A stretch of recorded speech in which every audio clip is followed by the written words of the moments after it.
Hello friends, welcome to Maithri's world. మీరంతా ఎలా ఉన్నారు? బాగుండాలని కోరుకుంటూ వీడియోలోకి వెళ్దామండి. రోజులాగే ఈరోజు కూడా హాట్ వాటర్తో డే మొదలవుద్ది.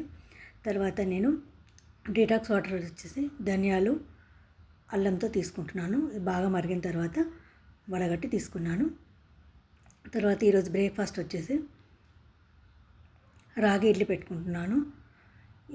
ఇది ప్రాసెస్ మొత్తం ఏమి చూపించట్లేదు, డైరెక్ట్గా చూపిస్తున్నాను. తర్వాత దీనికి సాంబార్ చేశాను. ముందుగా పప్పు ఉడకబెట్టి పక్కన పెట్టుకున్నాను. తర్వాత గిన్నె పెట్టుకొని ఆయిల్ వేసుకొని ఆయిల్ బాగా వేడెక్కిన తర్వాత పోపు దినుసులు, మిర్చి, ఉల్లిపాయలు వేసుకొని ఫ్రై చేసుకోవాలి.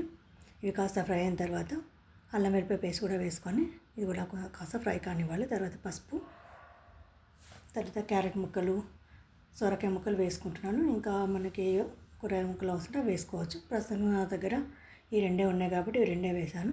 తర్వాత వీటికి తగినంత కారము, ఉప్పు కూడా వేసుకోవాలి. వేసుకొని మరి ఒకసారి బాగా కలిపి కాస్త మగ్గనివ్వాలి. తర్వాత మనం చింతపండు నానబెట్టి పులుసు తీసుకొని ఆ పులుసును కూడా ఇందులో వేసుకొని తర్వాత మనం ఉడికించినట్టు పప్పు అంతా కూడా ఒక దాంట్లో వేసుకొని నేను కుక్కర్లో వేసి ఉడికిస్తున్నాను. ముక్కలు తొందరగా ఉడుకుతాయి కాబట్టి కుక్కర్లో వేసి ఉడికించుకుంటున్నాను. ఒక 2 విజిల్స్ వచ్చే వరకు పెట్టుకుంటే సరిపోతుంది. కరివేపాకు వేసుకొని విజిల్ పెట్టుకోవాలి. 2 విజిల్స్ వచ్చిన తర్వాత తీసి చల్లారిన తర్వాత తీయాలి. తీసిన తర్వాత దీనికి నేను సాంబార్ పౌడర్ వేస్తున్నాను. ఈ ఉప్పు అంతా సరిపోయింది కాబట్టి ఓన్లీ సాంబార్ పౌడర్ వేసుకొని కాస్త మరిగిన తర్వాత సన్నగా తరిగినటువంటి కొత్తిమీరను వేసుకుంటే సాంబార్ రెడీ అయిపోయినట్టే. ఇడ్లీ కాంబినేషన్గా నేను సాంబార్ని తీసుకుంటున్నాను. ఈరోజు ఈ బ్రేక్ఫాస్ట్ వచ్చి ఇది.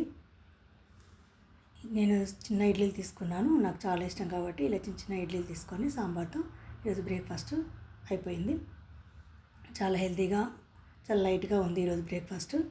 తర్వాత నేను లంచ్కి వచ్చేసి ఈరోజు కాలీఫ్లవర్ కర్రీ చేస్తున్నాను, కాస్త ఫ్రై చేస్తున్నాను. దానికోసం ముందుగా గిన్నెలో వాటర్ తీసుకొని కొద్దిగా సాల్ట్, పసుపు వేసుకొని కాలీఫ్లవర్ని ఉడికించుకున్నాను. తర్వాత ప్యాన్ పెట్టుకొని ఆయిల్ వేసుకొని ఆయిల్ వేడెక్కాక పోపు దినుసులు, పచ్చిమిర్చిని వేసుకొని కలుపుకోవాలి. తర్వాత సన్నగా కట్ చేసుకున్నటువంటి ఉల్లితలను కూడా వేసుకోవాలి. తర్వాత కరివేపాకును కూడా వేసుకొని కాస్త ఫ్రై చేసుకోవాలి.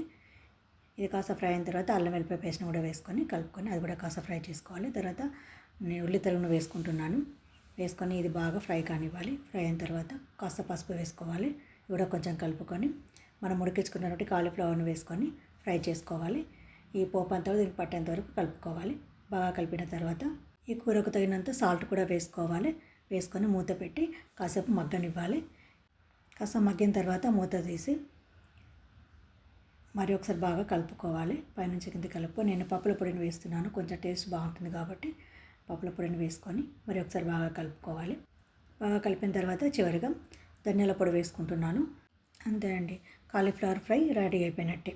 స్టవ్ ఆఫ్ చేసుకొని నా లంచ్ ప్లేట్లో ఏమేమి ఉన్నాయో చూద్దాం రండి. నేను కీరాను కట్ చేసి పెట్టుకున్నాను. అలాగే ప్లేట్లోకి ముందుగా కీరాను పెట్టుకుంటున్నాను. తర్వాత మార్నింగ్ చేసినటువంటి సాంబార్ను కూడా ఒక బౌల్లో తీసుకున్నాను. అలాగే కాలీఫ్లవర్ ఫ్రైని కూడా పెట్టుకుంటున్నాను. తర్వాత రైస్ పెట్టుకుంటున్నాను. ఈరోజు క్యారెట్ ముక్కలు పెట్టుకోలేదు, అది సాంబార్లో వేసాను కాబట్టి పెట్టుకోలేదు. తర్వాత ఒక కప్పు పెరుగు తీసుకుంటున్నాను. అంతే అండి నా లంచ్ ప్లేట్. ఇలా నా లంచ్ అయిపోయింది. ఎలా ఉంది, మీకు నచ్చిందా? తర్వాత నైట్ డిన్నర్కి వచ్చేసి మార్నింగ్ నాకు ఒక 3 ఇడ్లీలు మిగిలిపోయాయి. నేను దాన్ని ఇప్పుడు ఉప్మాలాగా చేస్తున్నాను. దానికోసం ప్యాన్ పెట్టుకొని ఆయిల్ వేసుకొని పోపు దినుసులు వేసుకొని తర్వాత పచ్చిమిర్చి వేసుకోవాలి. తర్వాత కొన్ని పల్లీలు కూడా వేసుకొని బాగా ఫ్రై చేసుకోవాలి. కొంచెం వెల్లుల్లిని కూడా వేసుకొని ఫ్రై చేసుకోవాలి. తర్వాత కరివేపాకు, సన్నతనటువంటి ఉల్లితలను కూడా వేసుకొని బాగా ఫ్రై చేసుకోవాలి. ఇవి బాగా ఫ్రై అయిన తర్వాత తగినంత సాల్ట్ కూడా వేసుకోవాలి. సాల్ట్ వేసుకున్న తర్వాత మనం ఇడ్లీలను పొడిలాగా చేసుకొని ఇందులో వేసుకొని బాగా ఫ్రై చేసుకోవాలి. అంతే అండి, మనకు ఇడ్లీతో ఉప్మా రెడీ అయిపోయినట్టే. నేను దీన్ని డిన్నర్గా తీసుకున్నాను. మీకు ఈ వీడియో నచ్చినట్టయితే లైక్ చేయండి, షేర్ చేయండి మరియు సబ్స్క్రైబ్ చేయడం మాత్రం మర్చిపోకండి. Thank you.